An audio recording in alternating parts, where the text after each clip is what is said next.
नमस्कार, जय हिंद दोस्तों। आप देख रहे हैं मास्टर वीडियो ऑफिशियल। और लगातार ये पूछा जा रहा था कि अगला वैकेंसी रेलवे में कब आएगा, तो उसी पे मेनली बात करने वाले। हमारा जो समझ अनुभव कहता है उस पर मेनली हम बात करेंगे। थोड़ा सुनने में बुरा लगेगा लेकिन रियलिटी है मेरे भाई, आपको सुनना पड़ेगा, स्वीकार भी करना ही पड़ेगा। मैं ऐसा क्यों कह रहा हूँ, मेनली था क्या कि नवंबर दिसंबर के आसपास ऐसा लग रहा था सबको कि चुनाव से पहले ना एक वैकेंसी आएगा, क्योंकि 1.5-2 महीना पहले भी एक सर्वे आया था जिसमें कहा गया था कि रेलवे में 3 लाख सीट खाली है। ये हम आप सब देखे थे, ये नोटिस अलग अलग जोन का सब कुछ था। उसमें अगर आप मेनली ध्यान दो तो जो ALP का था, लोको पायलट का, वो जो JE का था, वो मेनली ITI वाले के लिए एक था सुनहरा मौका कि ढेर सारा वैकेंसी आने वाला है। लेकिन अभी हो क्या रहा है, एट फर्स्ट तो ये हुआ कि जिन लोगों का, जैसे हम ही लोगों का अप्रैल में पैनल आ गया था, बहुतों का नवंबर दिसंबर में पैनल आया, अभी तक उनका ज्वाइनिंग नहीं हुआ। पूछने पे कहा जाता है कि सीट खाली नहीं है, लेकिन धीरे धीरे सबका ज्वाइनिंग हो रहा है, होगा ही। एक बार पैनल में नाम आ गया तो 100% चांस होता है कि हो ही जाएगा, तो उन लोगों का तो हो जाएगा। लेकिन ये जो बात आ रही है ना कि सीट खाली नहीं है, ये क्वेश्चन मार्क खड़ा करता है। और दूसरा, जो अभी आप देख रहे हैं ना, GDCE एक होता है, इसके अंतर्गत क्या होता है कि रेलवे का इंटरनल एग्ज़ाम होता है और इंटरनल ही वो सीट भरा जाता है।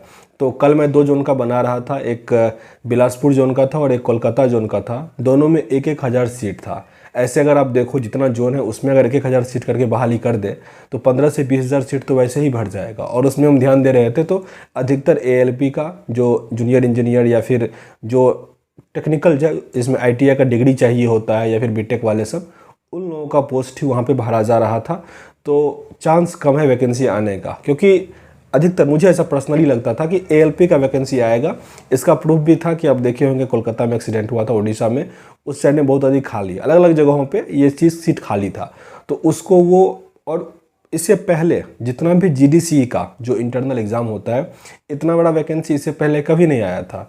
क्योंकि इससे पहले 2018 में जो ज्वाइनिंग लड़का सब किया हुआ था, उसमें एक से मेरी बात हो रही थी, आई थिंक भोपाल जोन में था, 60-70-100 से कम ही वैकेंसी आता है इंटरनल, अधिक वैकेंसी नहीं आता। लेकिन एक जोन में इंटरनल वैकेंसी 1-1 हज़ार आ रहा है, तो ये थोड़ा बहुत साइन दे रहा है। भगवान करे आ जाए वैकेंसी तो अच्छा ही होगा। मेरा कौन सा मेरे घर से पैसा जाएगा, ऐसा नेगेटिव नहीं लीजिएगा कि ये मेरे दिमाग में नेगेटिव डाल रहा है। मैं बस ये कह रहा हूँ कि बहुत सारे ऐसे कैंडिडेट होंगे जो बस रेलवे का तैयारी कर रहे होंगे कि रेलवे का वैकेंसी आएगा, उसी का एग्ज़ाम देंगे, पास कर लेंगे।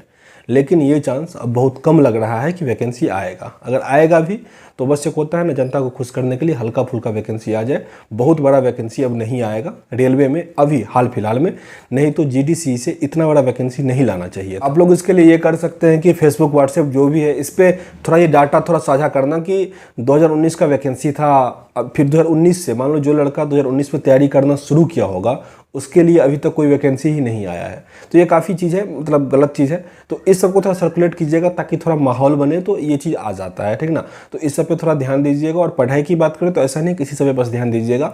जो और सारा है, SSC है, बैंकिंग है, इस सब पे भी थोड़ा फोकस कीजिए।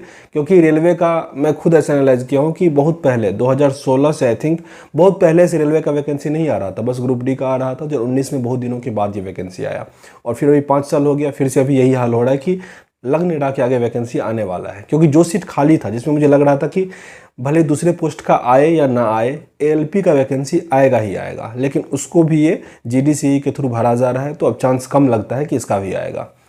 तो इसीलिए दूसरे एग्जाम का भी तैयारी कीजिए, इसी के भरोसे नहीं रहिए। थोड़ी ये बातें खराब लग रही होगी सुनने में, पर स्वीकार करना पड़ेगा। मैं यहाँ पे ये भी कह सकता था कि ALP का वैकेंसी आएगा, आप लोग खुश हो जाते, फिर उसका एग्जाम तैयारी लग जाते, लेकिन सही नहीं होता ना ये चीज़। तो इसीलिए मेनली सिलेबस में बहुत अधिक चेंज तो होता नहीं है। मैथ रीजनिंग पे बहुत अधिक फोकस कीजिए, वैकेंसी आएगा, क्योंकि इसमें भी 70% जो है वो मैथ रीजनिंग का ही खेल। इसीलिए मैथ रीजनिंग पे अधिक फोकस कीजिए, क्योंकि उसी का खेल है। और अगर कोई ये कह रहा है ना आपको कि ध्यान केंद्रित करो, एक एग्जाम का तैयारी करते हो दूसरे का फॉर्म नहीं भरो, मेरे भाई वो या तो होता है सिविल सेवा में या बैंकिंग में, क्योंकि उसका एग्ज़ाम हर एक साल आ रहा है, एक पैटर्न चलता है। लेकिन अगर आप रेलवे में इस चीज़ को फॉलो करते हो तो आप कहीं के नहीं रहोगे। क्योंकि बहुत सारे ऐसे कैंडिडेट को हम जानते हैं, जब तैयारी करना शुरू किया और जब उसका एज ख़त्म हो गया, तब तक वो मुश्किल से 1 से 2 एग्ज़ाम अटेम्प्ट कर पाया। और कोई बहुत बड़ा 30 मार्क हाँ ही होता है जो एक बार में निकाल लेते हैं, या फिर ऐसा किस्मत कह लो या जो भी कह लो, या बहुत मेहनत किया हो।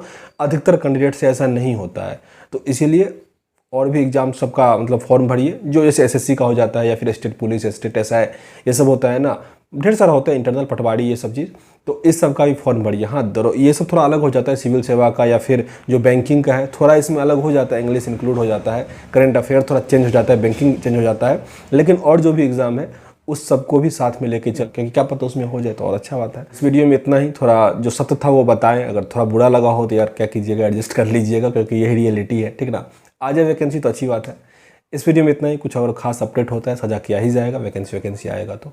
मिलते हैं नेक्स्ट वीडियो में, तब तक के लिए जय हिंद।